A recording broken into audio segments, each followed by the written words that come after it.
Hello everyone, I am Anuj. I am preparing for banking exam. Let's do it together. तो आज just अभी मैं SBI PO mains का exam दे के आया हूँ। तो आपके सामने एग्जाम एनालिसिस रखने वाला हूँ। 5 दिसंबर 2023 का आज का एग्जाम था। सारी चीज़ें बताऊंगा, कितने अटेम्प्ट करे, कौन से क्वेश्चंस कितने कितने मार्क्स के हैं, ये क्वेश्चन कहीं नहीं पता चलता। आज मैंने इस बार पूरा इंस्ट्रक्शन पढ़ के आया हूँ। हर बार शिकायत रहती है कि आपने इंस्ट्रक्शन पढ़े हैं कि नहीं पढ़े। तो इस बार पूरे इंस्ट्रक्शन पढ़े हैं, हर एक क्वेश्चन के पढ़े हैं। कहीं पे भी नहीं लिखा था कि 2 मार्क्स के क्वेश्चन होते हैं या 1.25 मार्क्स के क्वेश्चन होते हैं या 1.66 मार्क्स के क्वेश्चन होते हैं, कहीं नहीं लिखा था। अब वो ये राज उनके साथ ही चला जाएगा, एसबीआई वालों के साथ ही चला जाएगा। ठीक है, हो सकता है उसी में कुछ 2 मार्क्स वाले क्वेश्चन हो या फिर सब सारे मार्क्स सेम ही हो। ये कहीं लिखा ही नहीं रहता, कहीं आपको पता नहीं चलेगा। बस इतना लिखा रहता है कि 1/4 ऑफ मार्क्स, जितने मार्क्स उसका 1/4 डिटेक्ट हो जाएगा। अब चाहे वो 2 मार्क्स का हो, 1 मार्क्स का हो या 1.6 मार्क्स का हो। ठीक, इतनी इन्फॉर्मेशन। अब इसके आगे की बात करते हैं। सबसे पहले आता है रीजनिंग, खुलता है हमारे सामने। 50 मिनट मिलेंगे आपको रीजनिंग में।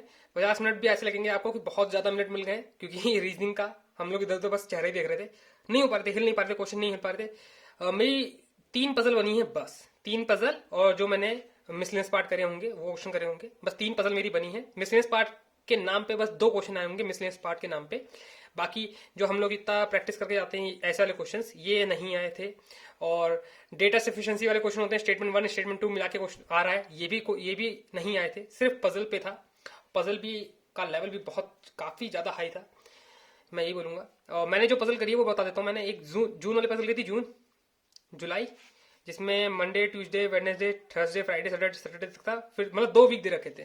ठीक, 10 लोग को बैठाना था, बाकी सब लोग एम्प्टी थे।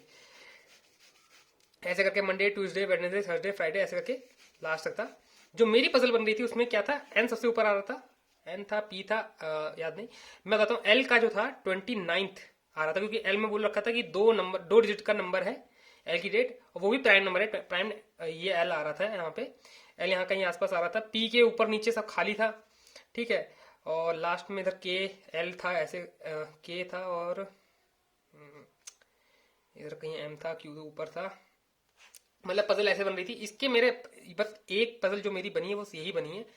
अब आजकल मैं पजल नोट करके नहीं ला पाता हूँ, क्योंकि पेपर इतना लंबा होता है, मैं पजल याद नहीं कर पाता हूँ। पहले प्री में क्या होता है, प्री में इंग्लिश रीजनिंग सबसे लास्ट में होता है, इसलिए पजल याद कर लेता था। लेकिन अब मेंस में क्या होता है, मेंस सबसे पहले पजल होती है, तो याद नहीं कर पाता हूँ। थोड़ा बहुत स्ट्रक्चर जो मुझे याद था मैंने आपको बता दिया।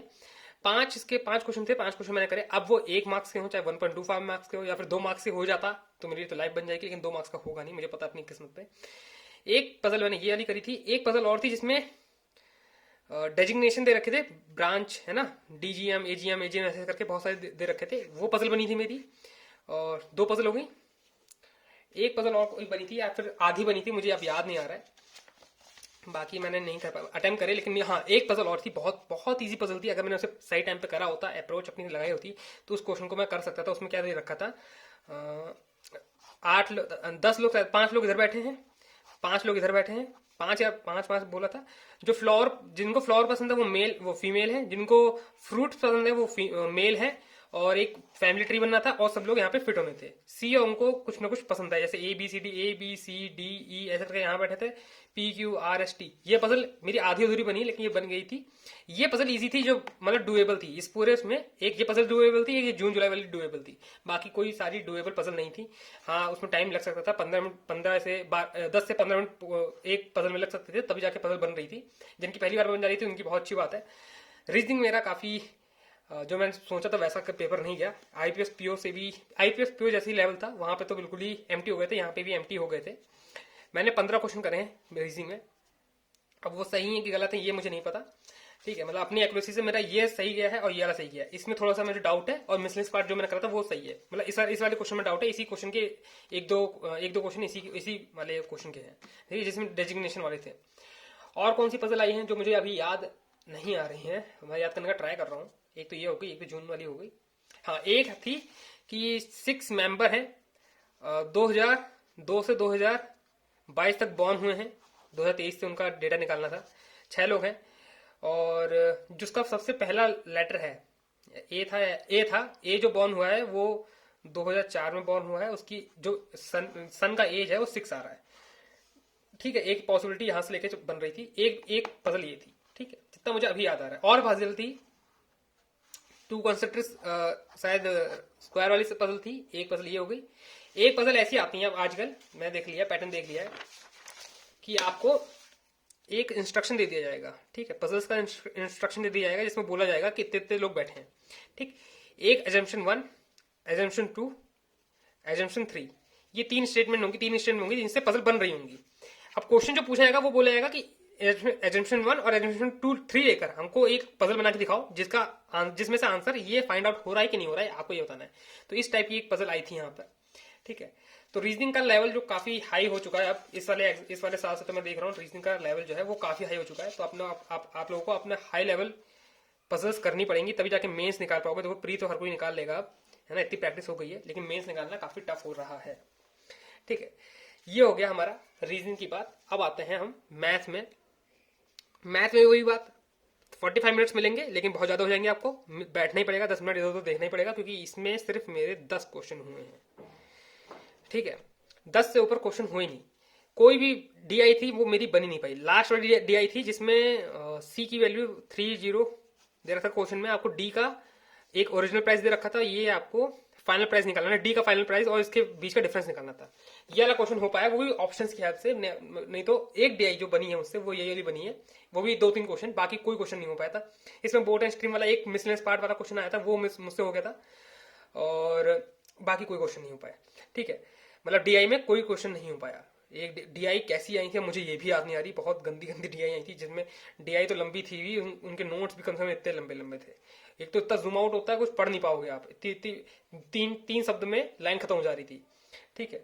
और जो मैंने क्वेश्चंस करे हैं वो ये जहां तक मुझे याद आ रहा है B+4 C+8 ऐसे 87 ऐसे करके एक सीरीज दे रखी थी, सीरीज, इसमें से आंसर निकालने थे, वो मैंने शायद करे हैं, ठीक है। क्या आंसर आ रहा है मुझे ये भी याद नहीं आ रहा है, ठीक। एक बोट एंड स्ट्रीम का मैंने बता दिया आपको, 144 प्लस 2 वैल्यू थी, एल और के की वैल्यू थी, उन्हीं को आपको इवेल्यूट करना था, ऐसे करके आ रहा था ना, ऐसे करके कुछ आ रहा था। 4 × 45 था शायद, ये 180 बन रहा था, यहाँ पे भी शायद 36 था, तो ये भी 180 बन रहा था, हमारा राइट आंसर आ रहा था। एक मिसलेनियस पार्ट का क्वेश्चन जो मुझसे एक सॉल्व हो पाया। तो मैथ तो यार काफी गलत, मतलब बहुत ही गंदा था, मुझसे नहीं हो पा रही थी सॉल्व। वाकई में हाई लेवल में कह सकता हूँ, काफी हाई लेवल थी ये मैथ जो था। 10 क्वेश्चन में मुझसे किसी तरह मुश्किल से हुए हैं, 10 क्वेश्चन भी नहीं हो पा रहे थे। इसमें 2-3 मैंने तुक्के ही मारे हैं, देखो, क्योंकि आसपास बैठ रहा था मैंने, इसलिए ऑप्शंस के थ्रू करा था। खराब जा रहा है पेपर, अभी तक बहुत खराब जा रहा है पेपर। रीजनिंग के बाद मैथ आया, मैथ ने पूरा दिमाग खराब कर दिया। फिर आता है जीए, जिसने पूरा ही घन चक्कर कर दिया। ऐसे क्वेश्चन आए जो मतलब पढ़े हुए क्वेश्चन थे ही नहीं उसमें, मुझे ऐसा लग रहा था। स्टैटिक जानकारी काफी थी उसमें, स्टेटमेंट वाले भी क्वेश्चन थे, कुछ ऐसे वाले क्वेश्चन थे जिनको मिलाकर आपको आंसर देना था, है ना। जैसे आपने आईपीएस पीओ में देखा होगा, आईपीएस पीओ या फिर आईपीएस क्लर्क में देखा होगा ना, हाँ क्लर्क में देखा था, वैसे करके क्वेश्चन। हाँ आरआरबी पीओ में देखा था, आरआरबी पीओ मेंस में देखे थे, वैसे करके क्वेश्चन आए थे जीए में। तो जीए भी ठीक ठाक मैंने बस मार्क करके आ गया हूँ, मैंने शायद 26 या 26 के आसपास करने हैं क्वेश्चन जीए में। फिर आते हैं इंग्लिश। देखो इंग्लिश का लेवल मुझे ईजी ही लगा, मैं हाई नहीं कहूंगा, ठीक है। आरसी को छोड़ के, सिर्फ आरसी के जो क्वेश्चन थे वो डायरेक्ट नहीं थे, बाकी जितने क्वेश्चन थे सब डायरेक्ट आंसर थे उसके। मैंने इसमें 24 क्वेश्चन करे हैं, ठीक है। तो इजी था, इंग्लिश इजी था। मैंने एरर वाला पार्ट छोड़ा, 35 क्वेश्चन आते हैं इसमें, मैंने एरर वाला पार्ट छोड़ दिया। जितने क्वेश्चन छोड़े 5-9 क्वेश्चन छोड़े, तो इसमें कुछ आरसी कुछ एरर वाले पार्ट थे, कुछ एक दो फिल इन द ब्लैंक्स थे जो मुझे कंफ्यूजन लग रहा था, इसलिए मैं छोड़ के आ गया हूँ। इंग्लिश मुझे काफी हद तक इजी लगा कंपेयर टू बाकी ऑल ओवर जो पेपर इनका जा रहा है। जो आईपीएस पीओ की इंग्लिश इतनी इजी आती नहीं है ना। अब लास्ट में आते हैं हमारा डिस्क्रिप्टिव। स्पेलिंग को मत जाना, ठीक है। डिस्क्रिप्टिव में लेटर राइटिंग था और एसे राइटिंग था। अच्छी तरह देख के आऊँ, पिछली बार मुझे काफी बोला गया था आपने आईपीएस पीओ में देखा ही नहीं। अरे इंस्ट्रक्शन पढ़े हैं मैंने इस बार। 150 से 170 वर्ल्ड काउंट, इसमें 300 से 320 वर्ल्ड काउंट, ठीक है। इसमें 3 आए थे, इसमें भी 3 आए थे। मैंने जो करा है वो है बैंक मैनेजर को लिखना है कि मेरा पैसा डिटेक्ट हो गया है, उसको रिकवरी करा जाए या फिर रिवर्स करा जाए, ठीक। एकदम सिंपलेस्ट जो लेटर राइटिंग हो सकता था वो यही था। कुछ नहीं करना था आपको, अपना एड्रेस लिखना था, डेट, बैंक का नाम SBI obviously, sir madam inform I would like to inform you that I am account holder of your bank SBI, account number दे दिस, ठीक है। और मैंने एटीएम से पैसा निकाला, मेरा पैसा डिटेक्ट हो गया, 3 दिन पहले निकाला था, ऐसे ऐसा लिखना है। उसके जितनी भी नीचे जानकारी है, transaction ID, transaction date, transaction time, account number, account holder number, ठीक है, एड्रेस, सब लिख दिया मैंने, सब छाप दिया। आराम से ये पूरा हो जाता, आराम से ये पूरा हो गया था। एक तो ये क्वेश्चन था, एक एडिटर को कुछ लिखना था, है ना, एडिटर को लिखना था, और एक मुझे याद नहीं आ रहा, और क्या लिखना था ये भी कंटेंट याद नहीं आ रहा। जो मैंने क्वेश्चन करा मैं बस वही बता पा रहा हूँ आपको। ऐसे में क्या था, ऐसे में ये था कि वर्क एनवायरनमेंट में जो यंग और जो एडल्ट लोग काम करते हैं या फिर बूढ़े लोग काम करते हैं, यंग और बूढ़े, उनका मेल जोल बताना था। यहाँ पे था एक पहला वाला क्वेश्चन था ये डिविडेंड और डेमोग्राफी। डिविडेंड डेमोग्राफी, इसका मीनिंग भी मुझे नहीं पता, तो मैंने इस क्वेश्चन को भी छोड़ दिया। एक छोड़ा, दो छोड़ा, और लास्ट में मेरा आ गया रूरल एजुकेशन पे सिस्टम पे। तो इसमें क्या लिख सकते थे, जो मैं लिख के आया वो बता रहा हूँ आपको। सबसे पहले तो इसमें 3 पॉइंट लिखने थे, 3 पॉइंट बताओ, ये आप लोग बताइए 3 पॉइंट्स किस वे से सुधार करा जा सकता है। पहला वे था, पहले तो इंट्रोडक्शन देते रूरल एजुकेशन सिस्टम होता क्या, फिर पहला सुझाव दिया कि उनके पेरेंट्स को मनाना, है ना, कि हमारे यहाँ पढ़ने आए, खेतों में काम करवाने ना जाए, लेकिन पेरेंट्स का भी एक उनको कन्विंस करना, पहला पॉइंट ये था, कन्विंस करना। सेकंड पॉइंट था रूरल एजुकेशन, रूरल बिल्डिंग्स का, स्कूल जो होते हैं उनका इंफ्रास्ट्रक्चर मेंटेन करवाना। इंफ्रास्ट्रक्चर में क्या होता है, स्पोर्ट्स रूम होता है, ड्राइंग रूम होता है, लाइब्रेरी होता है, ये एटलीस्ट ये जो बेसिक नीड्स है उनको फुलफिल करवाना। टॉयलेट्स होते हैं, इन सब क्लीन होना चाहिए, है ना। रूरल आपने देखा होगा ना अपने अपने गांव में, वहाँ पे जो सरकारी कॉलेज, सरकारी स्कूल होते हैं वो इतने अच्छे नहीं होते। बाकी आप उनसे उनको इंसेंटिवाइज दे सकते हो, है ना, इंसेंटिव दे सकते हो कि फूड मिलेगा आपको, बुक्स मिलेंगी, फ्री बुक्स मिलेंगी, है ना, फ्री ड्रेसेस मिलेंगी, ताकि बच्चे आ सके, इनरोल कर पाए, है ना। पेरेंट्स को बताएंगे तभी वो आ पाएंगे। थर्ड था इसमें कि आपको मैनेजमेंट में काम करना था, थोड़ा सा स्कूल मैनेजमेंट में काम करना था, क्योंकि रूरल है तो टीचर्स सोचते हैं कि हाँ यहाँ पे क्या ही पढ़ाएंगे, लेकिन थोड़ा सा मैनेजमेंट पे ध्यान देना था, ताकि टाइम टू टाइम टेस्ट हो, उनका इवोल्यूशन हो, एवोल्यूशन हो, एवोल्यूशन मतलब इवॉल्व नहीं कह रहा हूँ मैं, उनको देखा जाए ना, टेस्ट को देखा जाए, प्रोनाउंसिएशन गलत जा रही है, टेस्ट हो, उनका रिजल्ट अनाउंस हो अच्छे से, पेरेंट टीचर मीटिंग हो, पेरेंट्स को बताया जाए कि उनके क्या रिपोर्ट कार्ड आया है उनके बच्चों का, और उसी हिसाब से उनको गाइडेंस करी जाए ताकि वो आगे और इंप्रूव कर पाए। ठीक है, एक्स्ट्रा क्लास लेनी हो तो एक्स्ट्रा क्लास ले जाए। तो ये थर्ड पॉइंट था मेरा। ठीक, 3 पॉइंट मुझे बोलने थे, मैंने बोल दिए। इसमें शायद मेरा 5 लेटर रह गए थे, है ना, 5 लेटर रह गए थे, मेरा ये कंप्लीट हो गया था। इसमें 5 लेटर रह गए थे, इसमें यार ज्यादा लेटर रह गए हैं मेरे, 30 समथिंग लेटर रह गए हैं। मैं सिर्फ 270 या फिर अब ये नहीं पता 30 लेटर ये 300 तक का था कि 320 तक का था, ये मुझे नहीं पता। ठीक है, इतने लेटर रह गए, मैं मतलब नहीं लिख पाया, है ना, काफी कम, मैं कम टाइम तो नहीं कह सकता मैं, 30 मिनट मिलता है आपको, ये तो मैंने 10 मिनट में लिख दिया था, बाकी जो 12 मिनट में लिख दिया था, इसको मैंने 18 मिनट में लिखा है। थोड़ा बहुत सोचने समझने में टाइम लगता है कि कौन सा हम लोग पिक करें, है ना, पढ़ने लिखने में भी। तो ये था आज का मेरा SBI PO का जो मेरे अटेम्प्ट हैं, वो वापस से लिख देता हूँ मैं। रीजनिंग के, मैथ के, GA, इंग्लिश, इसमें 15, इसमें 10, इसमें 26 और इसमें 24। ऑल ओवर देखा जाए तो ये हो जाएगा 50, 50 से 60, 60 और 75, लास्ट टाइम से भी कम। लास्ट टाइम मैंने 84 करीबन अटेम्प्ट करे थे।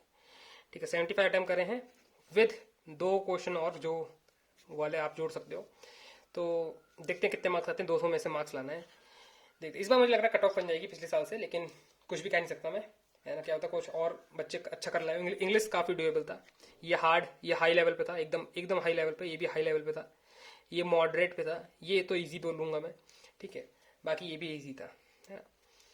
तो अपने अपने अपने अटेम्प्ट जरूर कमेंट बॉक्स में बता देना, और अब कल से हम लोग लग जाएंगे, कल का ब्रेक लेकर, है ना, तो 1-2 दिन ब्रेक लेकर SBI क्लर्क में लग जाएंगे। ठीक, विद मेंस। अब मेंस की मैं पजल कराऊंगा अच्छी लेवल की, मैं बार बार वो सिर्फ इसका प्री का अपलोड कर दूंगा, लेकिन तो मेंस की पजल कराऊंगा अच्छे से, पजल सॉल्व करके दिखाऊंगा विद सॉल्यूशन विद एक्सप्लेनेशन, है ना। ऐसे मैं मॉक टेस्ट नहीं लगाऊंगा, क्योंकि मॉक टेस्ट लगाने का कोई मीनिंग नहीं है, जब तक समझ में नहीं आएगा पजल तब तक नहीं कर पाएंगे। ठीक है, and that's all for today. I'll meet you guys in next video. Till then, work hard and stay motivated. Thank you guys for watching.